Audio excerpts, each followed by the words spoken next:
There you go. Talk to him. Classic codes, I ain't taking it slow. Forgive me, Lord, I woke up in that mode. Whether the winters were left in the cold. You know what time it is, man. It's the best daytime live show on all of YouTube. It's the Classic Codes, man. I gotta come to the ring, baby. I gotta come to the ring. Let's go. Fighting out of the southpaw stance. Standing at 6'2", 190 pounds. I give you, boy, I'm made different. I work too hard. Ain't no way I ain't getting paid different. This from the dirt, this from the mud. You ain't slave with me. This was strictly for my homies that was brave with me. You can't come in with me now if you ain't came with me. Skull looking at you side eye if you ain't with me. I seen a couple people try and it ain't in prison. I only keep the people around that stood on 10 with me. And if they start to stand on 9, that's where it end with me. It can end quickly. In the way I level up, I make them spin differently. I should start a foundation. They be make a wish in me. I got these hoes in the fence. They can't seem to get to me. They I done master discipline. It take need a little more conversation. Come on, man. I still be trying to Come on, man. Let's go. Let's go. Let's go. Let's go. Yo, it's Classic with the Classic Codes, man. We back with another great live show today, man. Had to give y'all some energy. I feel good. I hope y'all feel the same.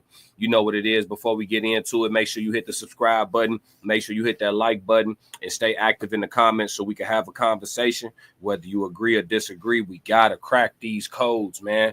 But we got a great live show put together today. We have a reaction video. We have a question of the day. We have a story time, and we have a code language conversation. If the chat get active, we'll do chat Q&A. But yeah, man, so we're going to get right to it. We're going over to my favorite, Rivah TV.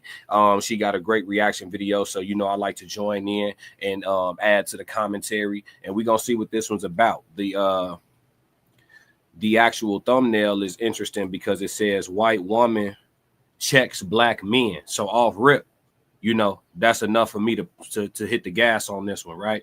So off the rip, I know I had to dive into this. I haven't watched it, so we're gonna go, you know, fully authentic reaction with Rivah, and we just gonna take it from there, man. We're gonna take it from there. Let's roll.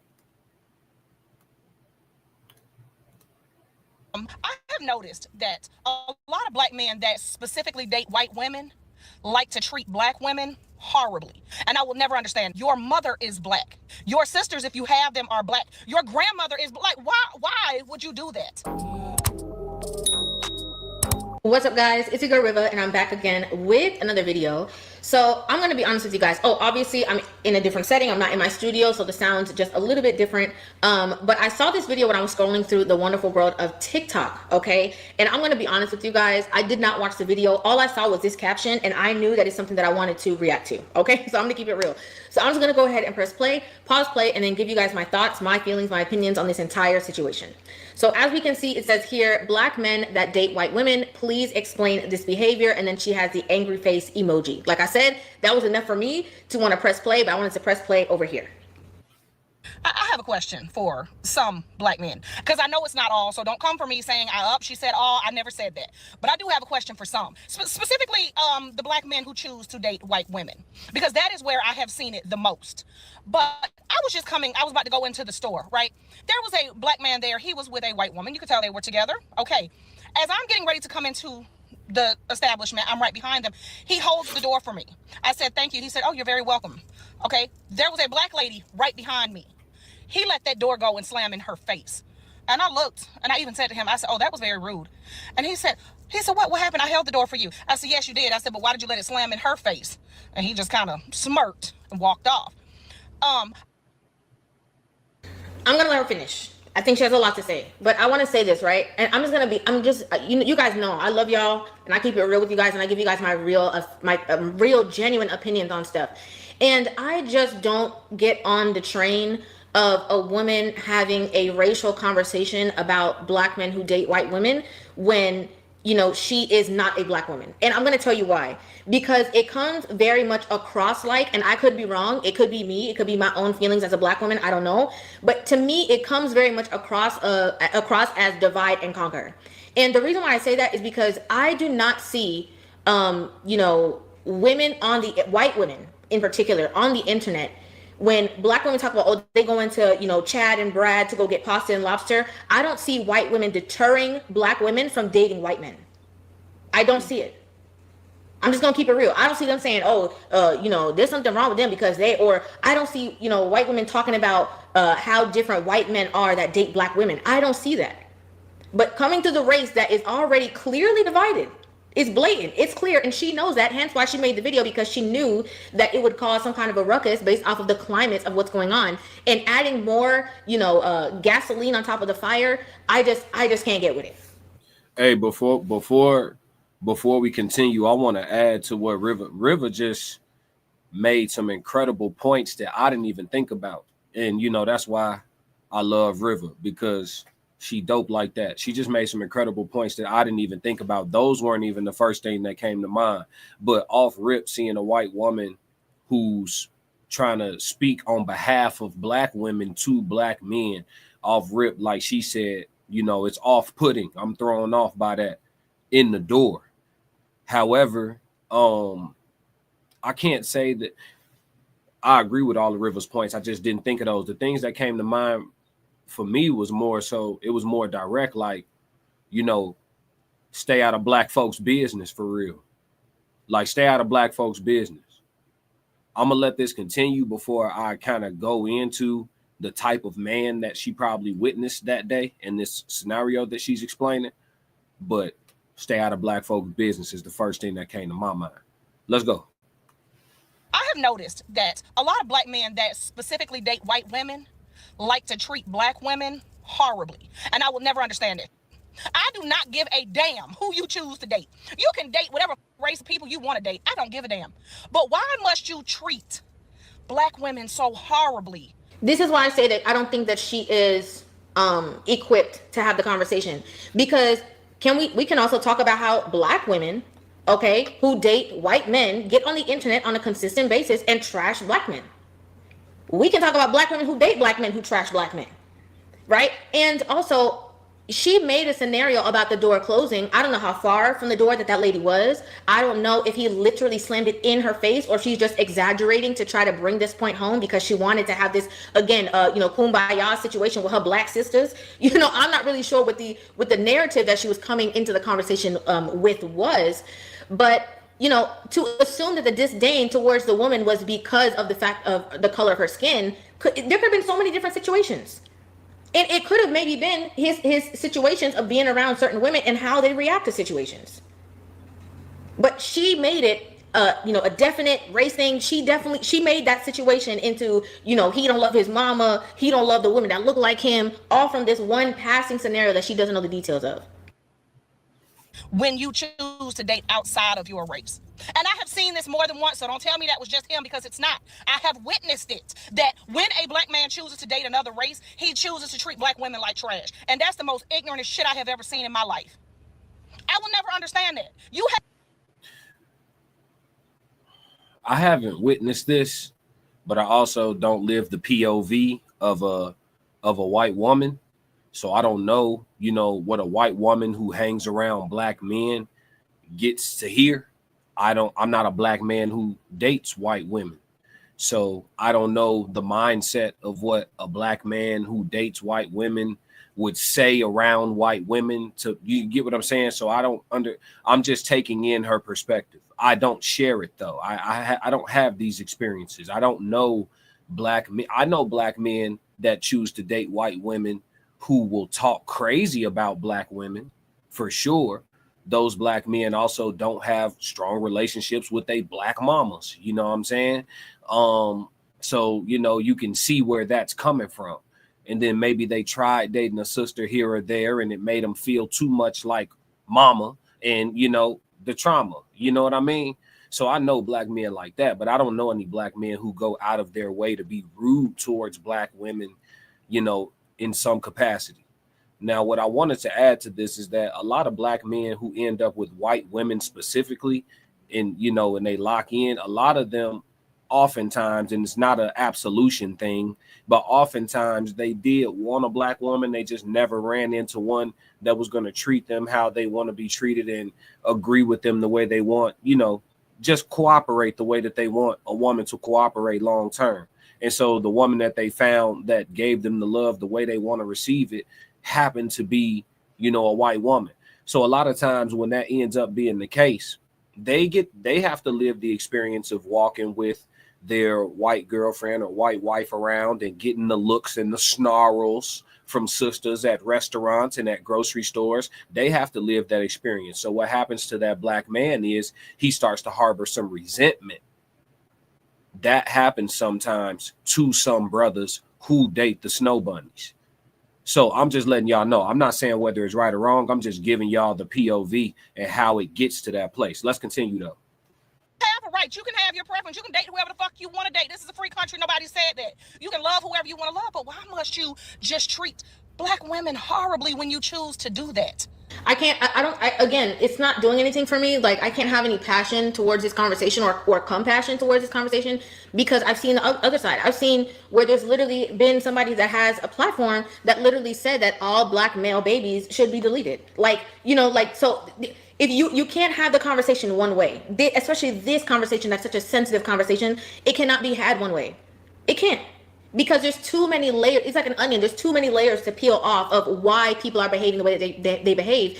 And yeah, of course, there's going to be some people who have that superiority complex, who date, anywhere else, whether it's Asian, whether it's, white or Latin or whatever it is. And then they have a superiority complex. You definitely do have that. I'm not saying that it doesn't exist. I don't want anybody to get it twisted that I'm saying that what she's saying never happens and it doesn't exist, because I know that there is truth to this conversation. However, the way that she's coming out and bring this all forth, like this is, brand new news, and that now it's a majority of women and most men who date a certain race, and this is how they act. Again, have that same conversation to your sisters, okay, with how they act and treat not only the black men that they're not in a relationship or don't want to be in a relationship with, but when they see them on a random street and how they act towards them. Rivah, I got so much love for you. Everybody that subscribed to me, go subscribe to Rivah TV. I'm going to always do these reactions to her content. She too real. She too real. Any woman looking for, greater understanding on the mindset of a wife, tap in with Rivah TV. Get all the accountability you need. Hear it from a woman. You don't have to hear it from a man's mouth. Hear it from a softer tone, but a very direct, approach. She just has the perfect diction, the perfect, she's just perfect, man. Shout out to Rivah TV, man. I'm always gonna stop in the middle of an episode and give Rivah her love, man. Let's go. That is the most insane thought process I have ever heard of. And I'm gonna tell you right now, if I was dating a black man that specifically treated black women horribly, that specifically just degraded black women, talked down on them, that would be an automatic deal breaker for me. Because why? I think also because this woman, I don't know where she's from or whatever, but I think that she sees herself as one with the sisters. I wasn't gonna say it. Thank you, Rivah. I'm gonna let you cook. Go ahead. Okay, you can tell by the way that she talks, her demeanor, her just the nature and the way that she swings when she's moving. I don't know, maybe she's Creole, I'm not sure, but you can tell that she sees herself in that way. And again, that's why she's standing in solidarity. Okay, and I gotta keep doing the fist. That's why she's standing in that sort of solidarity to say, like, oh yeah, I'll hold y'all down, girls. I got y'all back. It's a weird thing. It's a very strange thing to me. I remember a couple years ago, I reacted to a video and there was an Asian girl doing the same thing. And I said the same thing. I'm like, girl, please.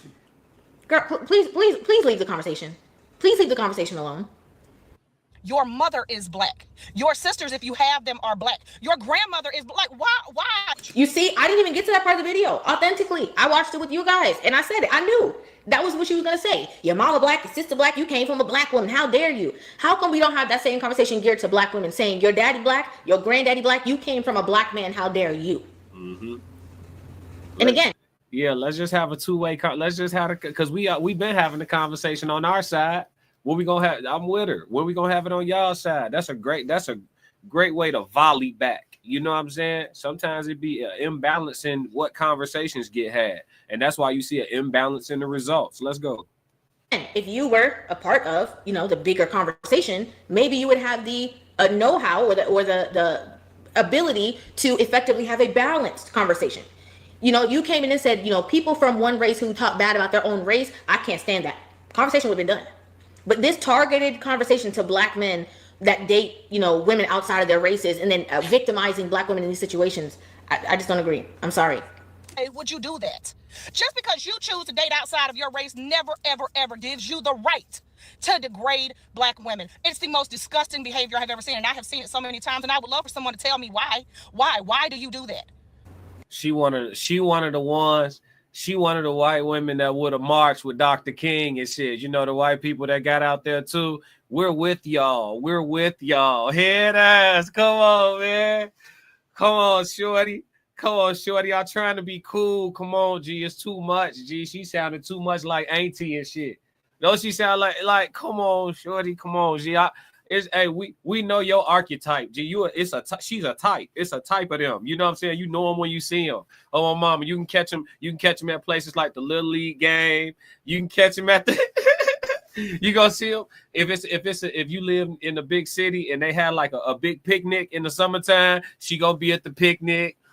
She might come to a stepper set or a line dance. Yeah. Y'all know the type. We know you. I'm trying to be cool. Come on, man. Come on, shorty. Mind your business, man. I'm sorry. Come on, shorty. Come on. Was that too real? Was that too real? Say mind your business. I don't know. Maybe you could ask white men. Do white men do that? Do white men, date outside their race and then, talk bad about, the women from their own race? Ask, your own men from your own spaces, and maybe they can give you insight to why it happens. And trying to understand, the black experience, it would take way too long to explain. It would take way too long to rationalize. And somebody who has not had the experience, and sometimes that has not had the same, trials and tribulations of said experience, would never understand anyway. Fully. It's just sickening. Like, I just can't. I would say good day, but that just pissed me off. So, whatever. Thank you for bringing. Everybody clap up for this lady. I will clap, but we know the echo in here is loud, so everybody just clap for this lady. Thank you so much for bringing this to the forefront. Thank you for standing in solidarity with us. Thank you. I appreciate it. I appreciate you're taking time out of your day to, make your voice heard for that one woman who got the door slammed in her face at the grocery store. If you guys are unaware, this is clearly sarcasm. Okay, it clearly is. And I'm not above reproach. If you guys think that the way that I feel about this situation is wrong, I'm willing to hear you guys' point of view in the comment section. I genuinely am. But it just never has rubbed me, the right way, that when this is a situation where, more two-parent households are in the white community. Okay, and since this is about, white and black, that's the only reason why I'm talking about just white people and just black people. But white households are, it's more prone for them to have a two-parent household. It's more prone for them to not have children who have babies at a, severely young age. It's, they're more prone to different kind of scenarios. And so when you see this situation that's going on within the black community, and that within that situation, there's already a massive divide, a lot less married, a lot less two-parent households, a lot less, successful relationship stories, that you are going to come in and say, oh, you guys got it bad? Let me make it worse. Yeah. Yeah. Shout out to Rivah TV one more time, man. But absolutely, I agree wholeheartedly. Don't run over here. Don't run over here across the street pouring gas on the fire. I don't even care if it's a red cup full of gasoline. Don't toss that shit over here. Mind your business. Go on now. Because listen, the one thing we're going to do, we're going to remind you who you ain't. When you start crossing lines, we'll remind you who you ain't, sister girl, and all that shit. But shout out to Rivah TV, another great reaction video. I'm super glad we did that one. That actually turned out to be some fun. I got a good laugh out of that. Shorty was a bit much. But yeah, man. So that was the reaction with Rivah TV, man. Shout out. Make sure y'all go subscribe to her, and make sure y'all subscribe to me too. And yeah, we're going to do that collab. We're going to do that collab in real life one day. Watch. Y'all see. So, yeah, we moving into the question of the day. Let's go. Question of the day. Where do you find hoes versus wives and vice versa? Okay. Where do you find hoes versus wives, vice versa? Okay, and so when they say vice versa, I'm thinking they mean where do you find like for the streets type men versus husbands. So I'm gonna give my POV on this. I'll give my POV on this from both angles. So as a man, to find hoes, easy. I can tell you a lot of places to find hoes. Okay. So we'll start with the easiest one first. To find hoes, you could go to concerts. There's tons of concerts you can go to find hoes. Meg Thee Stallion concerts. If you want to find hoes, just go on tour with Meg Thee Stallion. For real. Just go. If you can't afford to buy tickets for every city she go to, just go to the cities that she going to and go to the after parties. But if you want to find hoes, go to Meg Thee Stallion concerts for sure. Sexy Red, you know what I'm saying? All these hoes y'all gonna want to strap up with now. I'm just giving y'all the answer to the question of the day. Where else can you find hoes at? Strip club got hoes. You know what I'm saying? Most of them gonna be hoes. You got ones that's not hoes, but that's definitely the minority. Strip club, most of them gonna be hoes. Where else if you want to find some hoes? Church, definitely church got plenty of hoes. It's a lot of single mamas in church. Not saying all single mamas is hoes, but they ain't saints, are they? Okay, then so let's move forward. Let's see where else you want to find some hoes at. Everywhere. Hoes are everywhere. The grocery store. Now, wives. Where do you find wives? First place to find a wife, on accident. That's the location. The first place to find a wife, on accident. Yep. That's the first location to find a wife, is on accident. Yep. Second best location to find a wife. Is on accident a location, y'all? It's gonna have to be today, because that's how it be happening. Second best place to find a wife. Within your web. I would think within your web somehow, right? So a friend of a friend, or somebody that knows somebody, or a cousin's best friend, or you know what I'm saying, a classmate, or you know, something like that. Even colleagues. Like a lot of people say out their mouth, like, you know, you shouldn't date coworkers and shit like that. But when I was in corporate America, I saw multiple people meet at work and end up getting married and make beautiful families, and they're all still together to this day. And they met at the job. So that whole, like, you shouldn't date where you work at. I mean, you spend most of your life where you work at. So I think it's all that time. If you're a single person and you're around a bunch of other, you know, single people, at some point they're going to become candidates. You're going to start looking at them as potential or something. Those relationships are going to develop into something of some sort.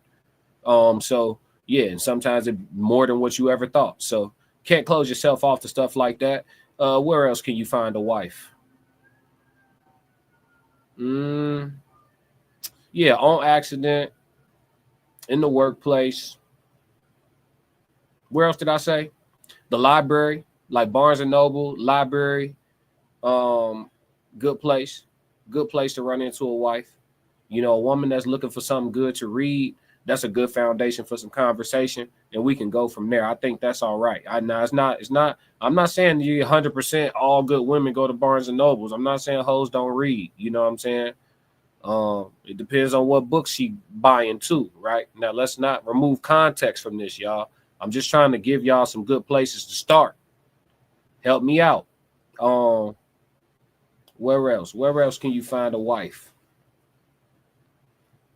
Let's see. I'm trying to really think about this. Maybe church, depending on how old you are. You know what I'm saying? You might be able to find you a wife before these streets get hold to her and save her before she, you know, save her from herself. You know what I'm saying? Don't let the flesh take over. You know what I'm saying? Fill that void before she gets to, you know, let that lust come in. But yeah, I mean, church hit or miss though. I'm gonna be real with you. They be going to church. By the time if a chick go to the same church her whole life, from 16 to motherfucking 26, by that time she be had 3 different boyfriends in the congregation. Come on now. That's 3 heads already. We don't know about the meantime, in between time. We don't know nothing about man, come on now. It's getting rough. Come on now. But yeah. Now let's flip the coin. Where should women hunt? Where should women go hunt for like a good man or a potential husband versus like just like a fuck nigga that, you know, look good or whatever for them? Or women be calling men hoes. I don't know if men could be hoes. Can men be hoes? I don't think men could be hoes. Y'all let me know what y'all think. But where can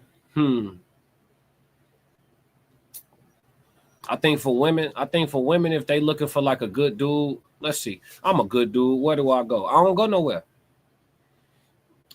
They could probably find us on Instagram or on like social media. Some, you know, it's a bunch of good brothers on social media. In the workplace, some of the same places men should look for wives, right? So in the workplace, it's good dudes online though, but it's weirdos too. So it's just like you gotta like pay attention, follow them for a little while, pay attention. You know what I'm saying? See if the shit get weird. But yeah. Where else? Where can women find potential husbands? I ain't gonna say church. It's some stone cold dogs in the church.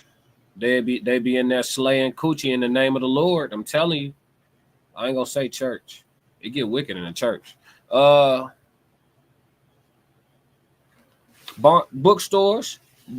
If you catch a grown ass man at a bookstore in his leisure time, you know what I'm saying? See what he picking up. See what he trying to read. You might have a good starting place there, for sure. Bookstores. Where else? Grocery stores, but the good grocery stores, right? If you go to Whole Foods one day, you see a brother in there that you think look good, and he shopping by himself, and he picking up all this fresh, healthy ingredients and stuff like that. He might have some sophistication to him. It might be some layers to him. You know what I mean? He might not be your typical Joe. You don't see no chips in his cart. You feel me? You might have a good place to start there for a sister. Now, where can the sisters find, the fuck boys? Well, you know where to find the fuck boys at. Everywhere where y'all go to look for husbands. Brunch, the club, concerts, where else? The strip club. Y'all be at the strip clubs too. Where else?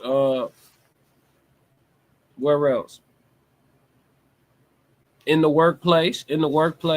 I seen that before.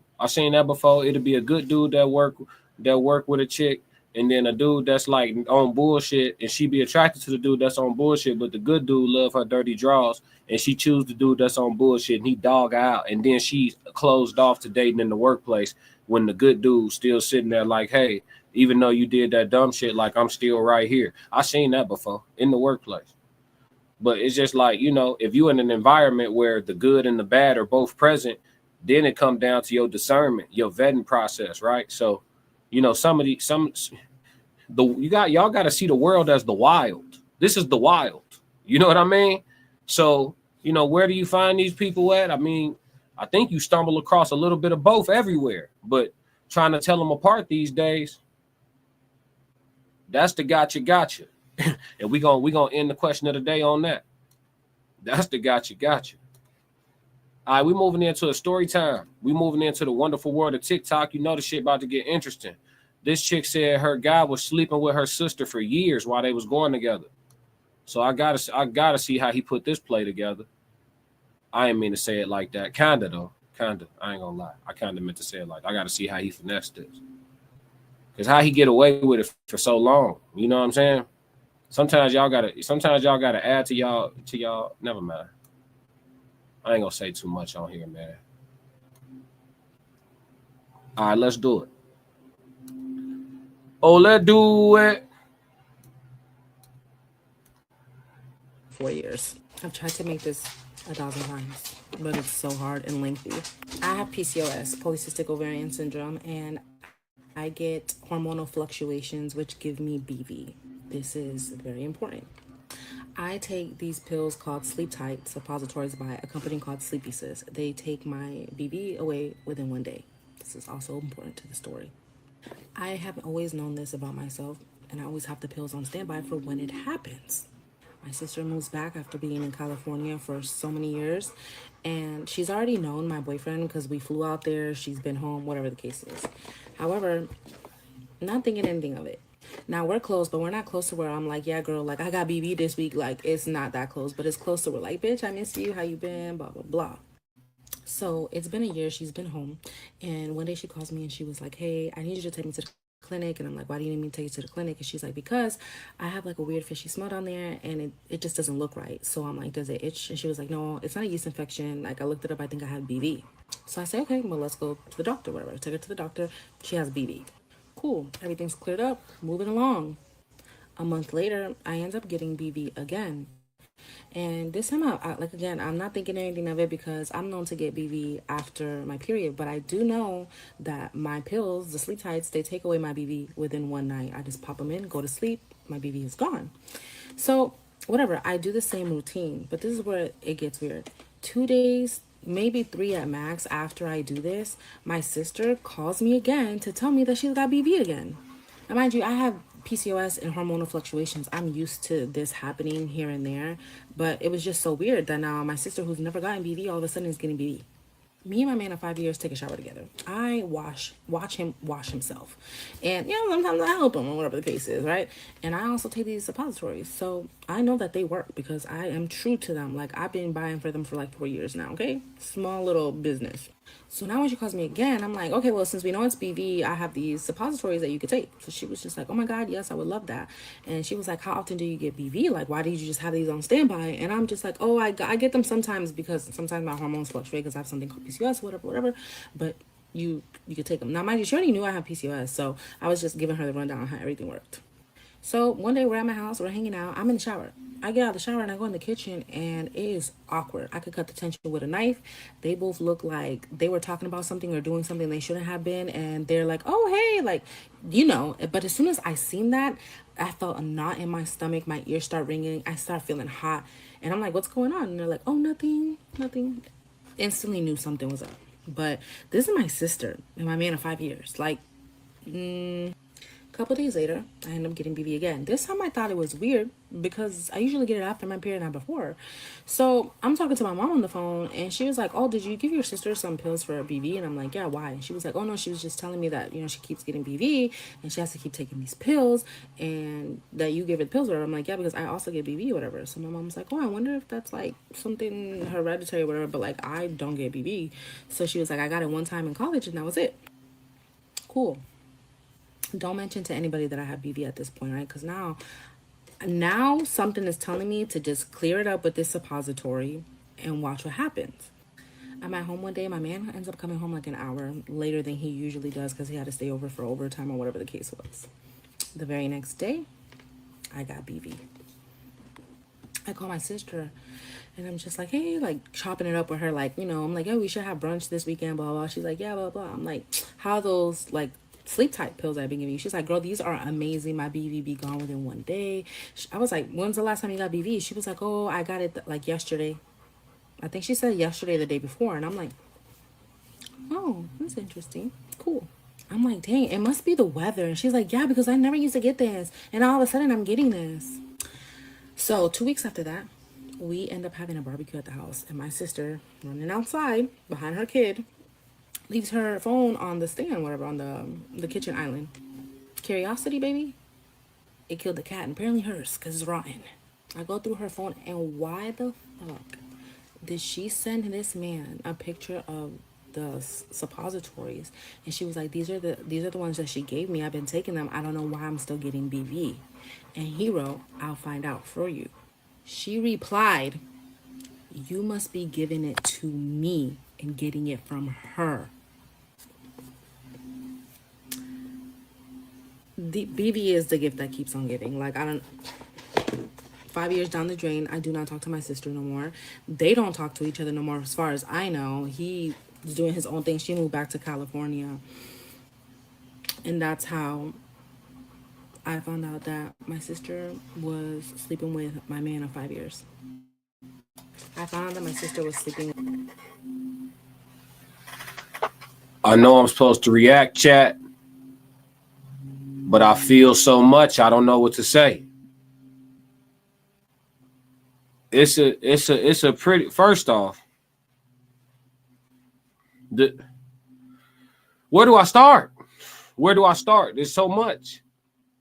I could start with, here's another example of the nature of women. Then y'all will tell me I hate y'all. So we're not going to go that way. I could start with how disgusting of a way this is to find out that your sister ain't shit and that your dude ain't shit. I could start with you. I don't know, man. It's a lot going on, man. Listen, y'all. Every day we go through these different story times. We go through these reaction videos. We hear these interesting points of views. We see what's out here in these streets. Yet y'all are so quick and easy to run to these streets. I'm telling y'all, folks, man, just go back to making locking in cool again. Y'all running, everybody running around here getting sick. Y'all sleeping with each other's face. Yes, we did a story time the other day. This dude hitting his girl and her mama. We doing a story time today. This dude hitting his girl and her sister. We did, guys. Let's make locking in great again. Make locking in great again. Like, go back to getting in a relationship, appreciating your relationship, using your energy to fight for making your relationship what you need it to be, for you not to be trying to sniff outside. You feel me? So instead of using your energy to put a play together outside, take your energy and put it into fixing your shit so you don't feel the urge to sniff outside, shorty. It's misplaced energy. Y'all tweaking out here. Everybody out here tweaking. Y'all know how nasty this is? It's crazy.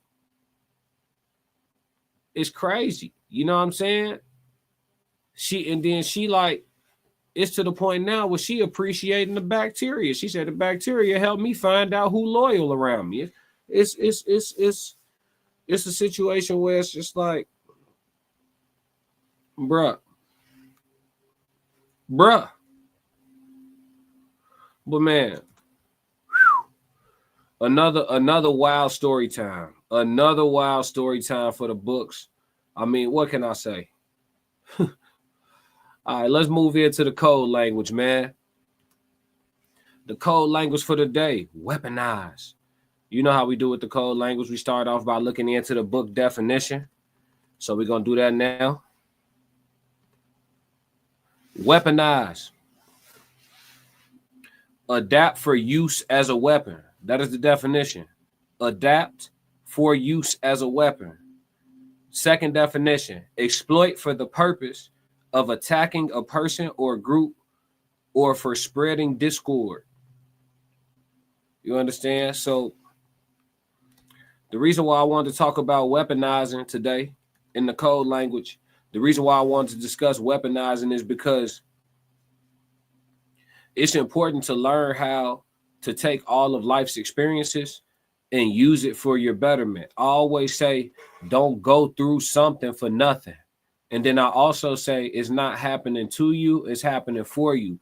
Those two statements are in alignment with each other because good and bad happen to everybody, or what we perceive to be good and bad. They're just experiences. We put our perception of good and bad onto these experiences, but yet and still they're just experiences nonetheless, right?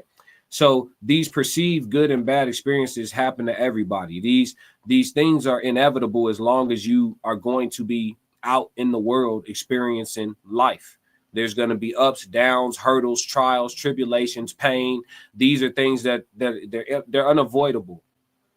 It doesn't matter how much you shelter your children. It doesn't matter, how much you try to impart wisdom on people prior to them making a mistake. It doesn't. Human nature will win sometimes. Lust will win sometimes. Greed will win sometimes. These are a part of the human experience, right? So as we understand that all these things will occur at some point, and the inevitability rests within us, we understand, like, I don't know if today gonna be the day, but I know there will be a day.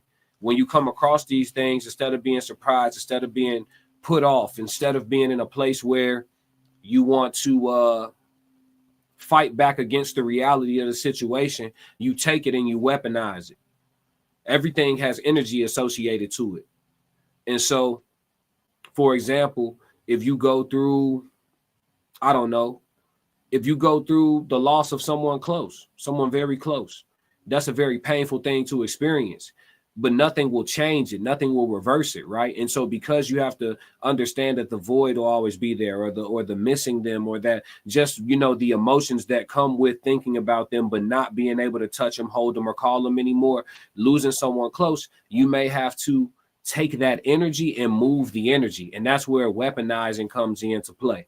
Right. You take it and you use it as a weapon towards something that's beneficial to you. Some people, like, sometimes you feel so much emotion, a good workout just makes you feel relief. So you weaponize it, right? You go and you use your physical body and you exert the energy and you make yourself more physically strong. You look better, you feel good, and you feel relief. It's a all positive after that, right? Or you take doubt, envy, these things that people put on you when you're trying to be great and you on the path to your greatness, your personal greatness, and you trying to walk your journey. No matter how unconventional it may look to somebody on the outside, you trying to walk your path, and you have people that are doubters or non-believers, or people who simply are indoctrinated and believe that things are linear and should go in a certain order, and you're not in alignment with that order. When you come across these type of people, you know what I mean? You take that energy and you weaponize it. You know what I mean? Sometimes people say, oh, disregard it, or it don't bother me. It don't faze me. It fazed me. I need a little bit of hate. Oh, you don't believe in me? Okay. Yeah, I'm taking that to the gym with me. I'm taking that to the studio with me. I'm taking that on stage with me. Yeah, I'm sure I'm proving myself right. I'm proving those people who believed in me right, but I'm proving my haters wrong too. Y'all matter too. I got a shit on y'all. We weaponizing that energy for sure. You said I was what? You said I couldn't what? You spoke of me ill and said what? I'll show you how great I am. In the words of the great Muhammad Ali, I'll show you how great I am. Yeah. So you have to learn how to weaponize. It's very important, because if you can't, sometimes you find yourself folding to situations that propel other people to greatness, because they didn't go through it for nothing. They cried to keep going while you cried to fall. You folded, you broke, you went down, and you stayed down. No puffy. Some people cry to keep going. When they get done wiping their tears, they get stronger after that. So you have to decide what type of person you want to be and just weaponize it. You know what I mean? And then once you kill them with success, right? They say the sweetest revenge is success, or whatever the case may be. Once you kill them with success, you choose how you want to handle that.